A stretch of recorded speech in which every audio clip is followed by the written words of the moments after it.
ഒരാൾ വന്നിട്ട് നബിനോട് ഖിയാമത്ത് നാളിൻ്റെ ഡേറ്റ് ചോദിച്ചതാണ്. നബി സല്ലല്ലാഹു അലൈഹി വസല്ലം തങ്ങളോട് ഖിയാമത്ത് നാളിൻ്റെ ഡേറ്റ് ആകെ രണ്ടാളാണ് ചോദിച്ചത്. സല്ലല്ലാഹു അലൈഹി വസല്ലം ആകെ രണ്ടാളാണ് ചോദിച്ചത്.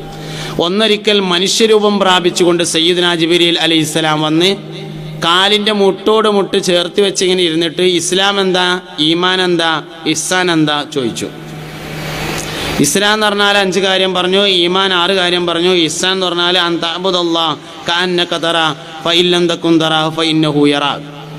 അള്ളാഹിനെ കാണും പോലെ ഇബാദത്ത് ചെയ്യുക, കാണില്ലെങ്കിൽ തന്നെ അള്ളാഹ് എന്നെ കാണുന്നുണ്ടല്ലോ അങ്ങനെ ഇബാദത്ത് ചെയ്യുക എന്ന് പറഞ്ഞു. ഇഹ്സാൻ പറഞ്ഞാൽ അതാണെന്ന് പറഞ്ഞപ്പോൾ ചോദിച്ചു ഖിയാമത്ത് നാളിൻ്റെ ഡേറ്റ് എന്താണെന്ന് ചോദിച്ചു. വാസ്തവത്തിൽ ഇതും ഖിയാമത്ത് നാളിൻ്റെ ഡേറ്റും എന്താ ബന്ധം എന്ന് ആലോചിക്കേണ്ട ഒരു കാര്യം തന്നെയാണ്. ഈമാന്, ഇസ്ലാം, ഇഹ്സാന് ഇതും ഖിയാമത്ത് നാളും കൂടി എന്താ ബന്ധം? ചില വിഷയങ്ങൾക്കൊക്കെ ഖിയാമത്ത് നാളിനായിട്ട് വലിയ ബന്ധമുണ്ട്. നമ്മളെ തൃപ്പനച്ചി ഉസ്താദ് വഫാത്തായിട്ട് അള്ളാഹുവരുടെ ദർജ ഉയർത്തട്ടെ. തൃപ്പനച്ചി ഉസ്താദിൻ്റെ അനുസ്മരണം കേൾക്കാൻ വേണ്ടി ഞാൻ പോയിരുന്നു. ചെറുശ്ശേരി ഉസ്താദാണ് പ്രസംഗിക്കണേ. അള്ളാഹു അവരുടെയും ദർജ ഉയർത്തി കൊടുക്കട്ടെ. ഒരായത്ത് ഓതിയിട്ട് വിശദീകരിക്കുകയാണ്. അവലം യറൗ അന്നാ നഅ്തിൽ അർള നൻഖുസുഹാ മിൻ അത്റാഫിഹാ. അവലം യറൗ അവർ കണ്ടില്ലയോ, അന്നാ നഅ്തിൽ അർള നൻഖുസുഹാ മിൻ അത്റാഫിഹാ ഭൂമിയെ അതിൻ്റെ ഭാഗങ്ങളിൽ നിന്ന് ചുരുക്കിക്കളയുന്നത്. അവർ ഉസ്താദ് അർത്ഥം വെച്ച രീതി വേറെ കേട്ടോ. ഉസ്താദ് അർത്ഥം വെച്ചത് അവലം യറൗ ഇങ്ങക്കെന്താടാ മോത്ത് കണ്ണില്ലേ എന്നാണ് അർത്ഥം വെച്ചത്. നാടർത്ഥം അവലം യറൗ നമ്മൾ പറയുമ്പോൾ എന്താ അർത്ഥം പറയും? അവർ കാണുന്നില്ലയോ എന്നൊക്കെ പറയും. ഉസ്താദ് വെച്ച അർത്ഥം അവലം യറൗ ഇങ്ങക്കെന്താടാ മോത്ത് കണ്ണില്ലേ, അന്നാ നഅ്തിൽ അർള നൻഖുസുഹാ മിൻ അത്റാഫിഹാ ഭൂമി അതിൻ്റെ ചുറ്റയാല് കടലോര മേഖലയിലുള്ള ആൾക്കാർ പറയും കരയിടിഞ്ഞു, കടലെടുത്തു എന്നൊക്കെ പറയും. പക്ഷെ സാധനം പോണില്ല, സാധനം കടലിലുണ്ടാവും. ഭൂമി ചുരുങ്ങണമെന്നില്ല, ഭൂമി അന്നത്തെ അത്ര എപ്പോഴും ഉണ്ട്. കരയിടിഞ്ഞാലും കടൽ. ഐ മൗത്തുൽ ഉലമാഇ വസ്സുലഹാ ആലിമീങ്ങളും സ്വാലിഹീങ്ങളും മരണപ്പെടുന്നതിനെ കുറിച്ചാണ് ഭൂമിയുടെ ചുരുക്കം എന്ന് പറയുന്നത്. ഐ മൗത്തുൽ ഉലമാഇ വസ്സുലഹാ ആലിമീങ്ങളുടെയും സുലഹാക്കളുടെയും മരണത്തെ കുറിച്ചാണ് ഈ പറയുന്നത്. പോയതിനൊക്കുന്നില്ല വരുന്നത്. ഒന്നാണ് പോയാല് അതിന് പകരം വരുന്നത് ആ പോണതിൻ്റെ മാതിരി ആകണില്ല. ഏത് പോയത് നമ്മൾ പരിശോധിച്ചാലും പകരം വരുന്ന സാധനം ആ എത്ര വലുതാണെങ്കിലും പോയതിൻ്റെ അത്ര ആകണില്ല. നമ്മൾ കണ്ടുകൊണ്ടിരിക്കുന്ന ഒരു സംഗതിയാണ്. ചുരുങ്ങി ചുരുങ്ങി ചുരുങ്ങി ചുരുങ്ങി വന്നുകൊണ്ടിരിക്കുന്നു. ഖിയാമത്ത് നാളിന്റെ അടയാളം പറഞ്ഞുകൊടുത്ത് പറയുന്നുണ്ട്, അമാനത്ത് ഉയർത്തപ്പെടും, വിശ്വസ്തത. എന്നിട്ട് അമാനത്ത് കേട്ട് കേൾവിയാകും. ആളുകൾ അത്ഭുതത്തോടുകൂടെ അമാനത്തിനെ കുറിച്ച് വീക്ഷിക്കുന്നു എന്ന് പറഞ്ഞാലേ, വിശ്വസ്തത എന്ന് പറഞ്ഞൊരു സംഗതി എടുത്തു പോവുക. ആർക്കും ആരും വിശ്വാസമല്ല. ഒരു 40,000 റുപ്യ ഒരാൾ തരാണ്ട്, അയാൾ പറഞ്ഞു ഞാൻ പെരെ കൊടുന്നേരണ്ട് 22-ാം തീയതി എന്ന് പറയുമ്പോൾ അവനോട് പറയാണ് ഇജ്ജ് പെരെ കൊടുന്നേരാണെങ്കിൽ വാപ്പാൻ്റെ അടുത്ത് കൊടുക്കരുത് കേട്ടോ, കാരണം വാപ്പാനെ വിശ്വാസമല്ല. ആലോചിച്ചോക്കി നിങ്ങള്, വിശ്വസ്തത എടുത്തു പോവുക. ഖിയാമത്ത് നാളാവുമ്പോൾ കേട്ട് കേൾവിയാവുമെന്ന്. അങ്ങനെ കുറേ ദൂരം കുറ്റിപ്പുറത്ത് 4 കിലോമീറ്റർ പോയാൽ അവിടെ ആ ഉൾനാട്ടില് ഒരു വിശ്വസ്തനുണ്ട് തരേ എന്ന ആൾക്കാരെ അജബോട് കൂടെ പറയുന്ന കാലഘട്ടം ഉണ്ടാവും എന്ന് ഖിയാമത്ത് നാള്. ആർക്കാ? അവനാനെ വിശ്വാസം ഉണ്ടോ എന്നിട്ടല്ല വേറുള്ളവരെ. ആർക്കെങ്കിലും സ്വന്തത്തെ വിശ്വാസം ഉണ്ടോ? ഭർത്താവിനെ വിശ്വാസം ഉണ്ടോ? ഭാര്യയെ വിശ്വാസം ഉണ്ടോ? ഉമ്മാനെ വിശ്വാസം ഉണ്ടോ? മക്കളെ വിശ്വാസം ഉണ്ടോ? മൊബൈൽ ഫോണിന് ലോക്കില്ലാത്ത എത്ര പേരുണ്ട് നമ്മുടെ സദസ്സിൽ? കയ്യൊന്തിക്കൊന്നും വേണ്ട, മനസ്സിൽ മാത്രം പൊന്തിച്ചാൽ മതി. നമുക്ക് ഭാര്യനെ വിശ്വാസമില്ല, ഭർത്താവിനെ വിശ്വാസമില്ല, ആർക്കും ആരെയും വിശ്വാസമില്ല. മൊബൈൽ ഫോൺ ലോക്കാക്കണത് എന്തിനാ? ഭാര്യ കാണാതിരിക്കാനല്ലേ. വേറെ ആരാപ്പ കാണാൻ പോണത്? അതുകൊണ്ട് ഓരോ കാര്യങ്ങളും നമ്മളിങ്ങനെ ആലോചിക്കുക. നമുക്ക് നമ്മളാദ്യം വിശ്വാസമല്ല, കൂടെ കിടക്കുന്ന സഹധർമ്മിണിയെ വിശ്വാസമല്ല, വാപ്പാനെ വിശ്വാസമല്ല, ഉമ്മാനെ വിശ്വാസമല്ല, അയൽവാസികളെ വിശ്വാസമല്ല, ആർക്കും ആരെയും വിശ്വാസമല്ല. വിശ്വസിക്കാൻ പറ്റുന്നൊരവസ്ഥയും ഇല്ലാതായിക്കൊണ്ടിരിക്കുകയാണ്. ഖിയാമത്ത് നാളിന്റെ അവസാനമാകുമ്പോൾ അങ്ങനെ ഉണ്ടാവും എന്ന് പറഞ്ഞത്. അപ്പോൾ മൗത്തുൽ ഉലമാഇ വസ്സുലഹ ആണ് ഭൂമിയുടെ ക്വാളിറ്റി കുറയുക എന്ന് പറയുന്നത്. പോണതിന് പകരം വേറൊന്നും വരുന്നില്ല. അത്തിബരുസ്താദിന്റെ ജീവിതം എന്ന് പറഞ്ഞാൽ നമുക്ക് മുമ്പിൽ മദീനയെ ശരിക്കും ഇങ്ങനെ കാണിച്ചു തന്നതാണ്. മുത്തുനബി സല്ലല്ലാഹു അലൈഹി വസല്ലം തങ്ങളുടെ മദീനയിൽ എങ്ങനെയായിരുന്നു എന്ന് അനുഭവിച്ചറിയാം ഉസ്താദിന്റെ അടുത്ത് ചെന്നാല്.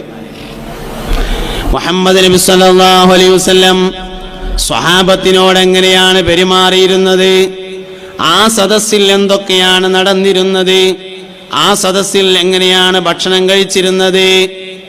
സയ്യിദുനാ ബിലാൽ മുഅദ്ദിൻ റളിയല്ലാഹു അൻഹു ഒരിക്കൽ പറഞ്ഞു, മദീന പള്ളിയിൽ ഞാൻ ബാങ്ക് കൊടുക്കുന്ന കാലം ളുഹർ നിസ്കാരം കഴിഞ്ഞ് തിരിഞ്ഞിരിക്കുമ്പോൾ ചിലപ്പം പരിചയമില്ലാത്ത ആരെങ്കിലും ഉണ്ടാവും.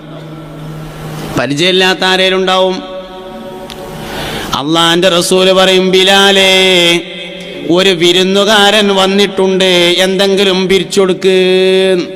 പിരിവുകാരുടെ നേതാവ് സയ്യിദുനാ ബിലാൽ മുഅദ്ദിൻ റളിയല്ലാഹു അൻഹു ആണ്. ബിലാലെ, ഒരു വിരുന്നുകാരൻ റളിയല്ലാഹു അൻഹു, ഒരു വിരുന്നുകാരൻ വന്നിട്ടുണ്ട്, എന്തേലും പിരിച്ചു കൊടുക്കുക എന്ന് പറയും. ഞാൻ പിരിച്ചു കൊടുക്കും. അസർ നിസ്കാരത്തിന് എല്ലാവരും പള്ളിയിൽ ഒരുമിച്ച് കൂടും. അസർ നിസ്കാരം കഴിഞ്ഞ് തിരിഞ്ഞിരിക്കുമ്പോൾ വേറൊരാളുണ്ടാവും, ചിലപ്പോൾ അയാൾ തന്നെ ഉണ്ടാവും. നബി സല്ലല്ലാഹു അലൈഹി വസല്ലം തങ്ങൾ വീണ്ടും പറയും, ബിലാലെ, ഒരു വിരുന്നുകാരുണ്ട്, എന്തേലും പിരിച്ചു കൊടുക്കട്ടോ. അതിപുരസ്ഥാനിന്റെ സാഹസിൽ ശരിക്ക് കാണാൻ കഴിയും. പിരിവുകാരൊക്കെ വിരുന്നുകാരെന്നാ പറയാ. പിരിവുകാരൊക്കെ വിരുന്നുകാരെന്നാ പറയല്. അല്ലയില് അത്തിപ്പറ്റ ഉസ്താദിന്റെ ഒരു കൈ തൊടാത്ത ഒരു സ്ഥാപനവും സമസ്തയുടെ കീഴിൽ കേരളത്തിലില്ല. ഒന്നുമില്ലെങ്കിൽ അല്ലയിൽ ചെന്നിട്ട് അത്തിപുരസ്ഥാനിന്റെ റൂമിൽ കടന്നുറങ്ങലും ചെയ്തിട്ടുണ്ടാവും. ഏറ്റവും ചുരുങ്ങിയത് ഉസ്താദിന്റെ ഒരു കൈയില്ലാത്ത കേരളത്തിലെ ഒരു സ്ഥാപനം കാണാൻ വളരെ പ്രയാസമാണ്. എന്തെങ്കിലും ഒരു കൈ, ഏതെങ്കിലും ഒരു സ്ഥാപനത്തിന് പിരിവിന് വന്നാൽ ഓൽക്ക് വണ്ടിയും സൗകര്യവും പോകാനുള്ള സ്ഥലം ഒക്കെ ചെയ്തു കൊടുത്തതിന് ശേഷം ളുഹർ നിസ്കാരം കഴിഞ്ഞ് അസർ നിസ്കാരത്തിന്റെ ഇടയിൽ ഒഴിവുള്ള സമയത്ത് ഉസ്താദ് തന്നെ പോയിട്ട് ആരുന്നേലും എന്തേലും പിരിച്ചിങ്ങാണ്ട് അതും കൊടുന്നു കൊടുക്കും. ഇങ്ങനെ ഉണ്ടായതാണ് കേരളത്തിലെ എല്ലാ സ്ഥാപനവും. ഉസ്താദിന്റെ എന്തേലും ഒരു കൈയില്ലാത്തത്, ഉസ്താദിന് ഒരു ദ്വാ കിട്ടാത്തത് കേരളത്തിൽ സമസ്തയുടെ കീഴിലൊരു സ്ഥാപനം ഉണ്ടാവില്ല. എന്നാലോ ഔലിയാക്കൾക്ക് രണ്ടവസ്ഥകളുണ്ട്. ഒന്ന് സായിരീങ്ങൾ എന്ന് പറയുന്ന അവസ്ഥയും ഒന്ന് വാസിരീങ്ങൾ എന്ന് പറയുന്ന അവസ്ഥയും. സായിരീങ്ങൾ എന്ന് പറഞ്ഞാൽ യാത്രക്കാരെന്നാണ് ആ വാക്കിനർത്ഥം. അള്ളാഹുവിലേക്ക് യാത്ര ചെയ്യുന്ന ചില ആളുകൾ ഔലിയാക്കളിലുണ്ട്. അതായത് ചില ഔലിയാക്കൾ കല്യാണം കഴിക്കാത്തവരെ കാണും. ഔലിയാക്കളുടെ കൂട്ടത്തിൽ ചിലർ കല്യാണം കഴിക്കാത്തവരുണ്ട്. ചിലർ മനുഷ്യന്മാരുമായി തീരെ ഇടപഴകാത്തവരും മനുഷ്യന്മാരിൽ നിന്ന് ഒഴിഞ്ഞു പോകുന്നവരും ഒക്കെ ഉണ്ട്. സായിരീങ്ങൾ എന്ന വിഭാഗക്കാരാണ് അവർ. വാസിരീങ്ങൾ എന്ന് പറഞ്ഞാൽ ഗൗസുൽ ആദം വാസിരീങ്ങളിൽപ്പെട്ട ആളാ. ഷെയ്ഖ് റിഫായി റളിയല്ലാഹു അൻഹു വാസിരീങ്ങളിൽപ്പെട്ട ആളാ. ബഹുമാനപ്പെട്ട ഇബ്രാഹിം ദസൂഖി റളിയല്ലാഹു അൻഹു വാസിരീങ്ങളിൽപ്പെട്ട ആളാണ്. അബുൽ ഹസൻ ഷാദുലി റളിയല്ലാഹു അൻഹു വാസിരീങ്ങളിൽപ്പെട്ടതാണ്. വാസിരീങ്ങളുടെ പ്രത്യേകത ഒരേ സമയം ജനങ്ങളുടെ എല്ലാ പരിപാടിയിലും ഉണ്ടാവും. ഗൗസുൽ ആദം ഇലക്ഷനിലൊക്കെ ഉണ്ടായിരുന്നു. 4 അബ്ബാസിയ ഭരണാധികാരികളോടൊപ്പം ഭരണത്തിൽ പങ്കുചേർന്ന ആളാണ് സുൽത്താൻ മുഹിയുദ്ദീൻ അബ്ദുൽ ഖാദിർ ജീലാനി റളിയല്ലാഹു അൻഹു. രാഷ്ട്രീയക്കാരന് വലിയാവാൻ കഴിയില്ല എന്ന ആർക്കെങ്കിലും വാദമുണ്ടെങ്കിൽ അതിന്റെ തിരുത്താണ് ഗൗസുൽ ആദം. രാഷ്ട്രീയക്കാരന് ഔലിയാവാൻ പറ്റൂല എന്ന് ആർക്കെങ്കിലും വാദമുണ്ടെങ്കിൽ അതിന്റെ തിരുത്ത് ഗൗസുൽ ആദമാണ്. അപ്പൊ എല്ലാ വിഷയത്തിലും ഇടപെടുന്നതാണ് വാസിലീങ്ങൾ എന്ന് പറയുന്നത്. വാസിലീങ്ങളുടെ സ്ഥാനത്ത് നിൽക്കുന്ന ഒരാളായിട്ടാണ് നമുക്ക് ബഹുമാനപ്പെട്ട അത്തിപറ്റ ഉസ്താദിനെ കാണാൻ കഴിയുന്നത്. തസൗഫിൻ്റെ മുഴുവൻ കാര്യങ്ങൾ ഒരുമിച്ച് കൂടി സുന്നത്ത് മുഴുവനും ജീവിക്കുന്ന തെളിവായി നമുക്ക് മുമ്പിൽ ഉസ്താദ് അവർകൾ വരച്ച് കാണിച്ചു തന്നു. അള്ളാഹു റബ്ബുൽ ഇസ്സത്ത് മഹാനായ ഉസ്താദ് അവരുടെ ദർജ ഉയർത്തി കൊടുക്കട്ടെ. നമ്മളെയും അവരെയും അള്ളാഹു അവൻ്റെ ജന്നാത്തുൽ ഫിർദൗസിൽ ഒരുമിച്ച് കൂട്ടിത്തരട്ടെ. ആമീൻ ആമീൻ ആമീൻ ബിറഹ്മതിക യാ അർഹമർ റഹീമീൻ. 1 മണിക്കൂറായിട്ടുണ്ട് ഞാൻ പ്രസംഗം തുടങ്ങിയിട്ട് ഞാൻ നിർത്തുകയാണ്. ഇനി ഒരുപാട് ആളുകൾ സംസാരിക്കാനും മജ്‌ലിസുന്നൂറും കാര്യങ്ങളും അല്ലാണ്ട് ബഹുമാനപ്പെട്ട KT മാനു ഉസ്താദിൻ്റെ പേരിലാണ് ഈ നഗറുള്ളത്.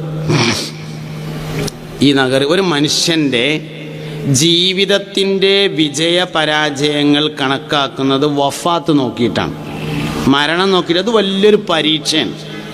ഈ പരീക്ഷയിൽ കാക്കൊല്ല പരീക്ഷൻ്റെ മാർക്ക് ഒരു പ്രശ്നമല്ല, അരക്കൊല്ല പരീക്ഷൻ്റെ മാർക്ക് ഒരു പ്രശ്നമല്ല, ഇതിൻ്റെ കൊല്ല പരീക്ഷൻ്റെ മാർക്ക് ഒരു പ്രശ്നം തന്നെയാണ്. ഈ കൊല്ല പരീക്ഷ ഒരു പ്രാവശ്യം എഴുതാൻ പറ്റുള്ളൂ. അതാണ് മൗത്ത് എന്ന് പറയുന്നത്. ലക്ഷക്കണക്കിന് താൻ ഉണ്ടാക്കി വെച്ച ആളുകളെങ്ങനെ കണ്ട് മനുഷ്യൻ ജീവിതകാലത്ത് ഏറ്റവും കൂടുതൽ ഇടപഴകുന്നത് എന്തിലാണോ, നന്മയിലാണെങ്കിൽ നന്മയിൽ, തിന്മയിലാണെങ്കിൽ തിന്മയിൽ, അതിലായിരിക്കും അവൻ മരിക്കുക. ഒരാൾ മരിക്കുന്ന സമയത്ത് ശുഗലാകുക, ജീവിതകാലത്ത് ഏറ്റവും കൂടുതൽ സന്തോഷത്തോടുകൂടെ കണ്ടത് എന്താണോ ആ വിഷയത്തിലാണ്. ചാപ്പനങ്ങാടി വാപ്പുസ്താദിൻ്റെ ദിക്ർ ഹൽക്ക കൊണ്ടു നടക്കുന്ന ആളായിരുന്നു ബഹുമാനപ്പെട്ട കോയക്കുട്ടി ഉസ്താദ്.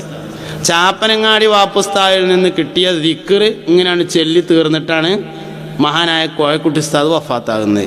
ജീവിതത്തിൽ ഒരാൾ എന്താണോ കൂടുതൽ ആസ്വദിച്ച് കൊണ്ട് നടന്നത് അതാണ് മരിക്കുമ്പോൾ ചെയ്യുക. അതുകൊണ്ട് തന്നെ നല്ല കാര്യങ്ങൾ ആസ്വദിച്ച് ചെയ്യണം.